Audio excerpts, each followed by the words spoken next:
Welcome, everyone. We're very excited to have our friend and colleague, Jackie Gianelli, with us for this week's expert talk. Thank you, Kathy and Melissa. This has been a long time coming. I'm so excited that we could make it happen. And we are just thrilled to learn more about your specialty in sexual health.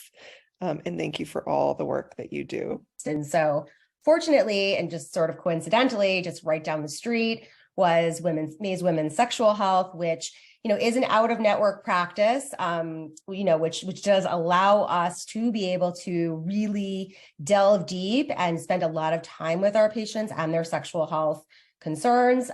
We really look at everything through a lens. You guys are familiar with this, but with desire, arousal, orgasm, and pain, and how all those things, the confluence of all of those problems and how they go together. We integrate therapists into our practice, so people are getting not only a medical piece or component to care, but also their psychosocial emotional needs met in tandem. Every patient who comes in sees both of us together. I wish we had a pelvic floor physical therapist in our practice. We don't, but we certainly work closely with them as well.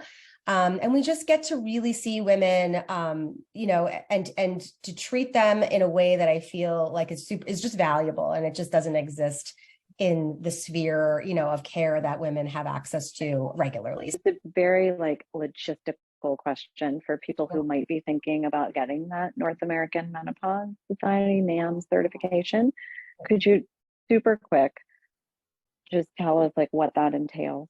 Because I feel really passionately that nurse practitioners are the perfect, provider to take care of a woman in menopause, because we're trained to look at women holistically, to listen, to partner with women. We're not, most of the time rushing off to deliver babies, in a practice where OBGYNs are more incentivized to do that.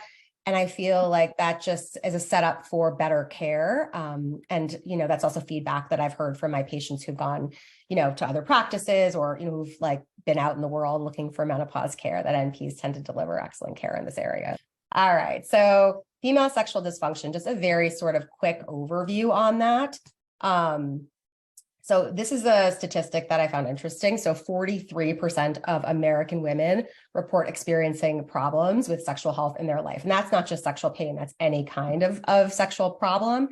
And that's probably underreported, because, women, I think that sometimes that their problems are expected or natural or just a part of life, and therefore they don't see them as a problem. So today we're just going to focus on vaginismus. So vaginismus also is a very broad term, and it really just refers to this recurrent or persistent involuntary spasm of the pelvic floor muscles, which I always describe to my patients as sort of like a bowl of connective tissue and muscle that cradle all of our pelvic organs. So our bladder, our uterus, our vagina, and our rectum, to be very general. And women with vaginismus, there's a spectrum of vaginismus. So those pelvic floor spasms can be very severe, to the point where, somebody maybe has never been able to put a tampon in, even though they tried. When we won't, bore you guys with this too much, but the Lamont Scale is the scale that we use when we're thinking about how severe someone's vaginismus is. First, second, third, and fourth. First being just, the patient can kind of go through the exam. There's a spasm there, but they can be reassured that everything's going to be, we can talk them through it. Second degree is more generalized, sustained spasm, but the patient is still allowing you to kind of try. Third and fourth are where we're seeing more of legs closing with attempts at, exam. Maybe their buttocks are lifting up. I've had patients throw themselves onto the floor off of the table. That would be a Lamont 4. So these are things that are important to sort of ascertain as you are approaching the patient. So it's called the May's Botox procedure, usually reserved for more difficult cases, or for patients who've just been struggling on their own for a really long time and are just really ready to go. They are really interested in maybe getting pregnant really soon. And I want to point out, Jackie, that the way that May's does the Botox procedure is very different than a lot of other clinics. Most clinics will inject the Botox and then off you go. So it's very different. I'm you leave the dilator in overnight? How do you leave the dilator in overnight? But a lot of times it's not that obvious, and you have to be able to examine these patients and see, and really, like, it may be left, but it may be really thick. So it may not be high, but it may be very thick. And you have to think to yourself, yeah, that patient could probably get a small dilator in, but a big dilator is never going to be able to perforate that.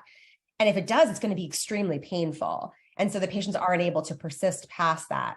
And sometimes that's the thing that's missed.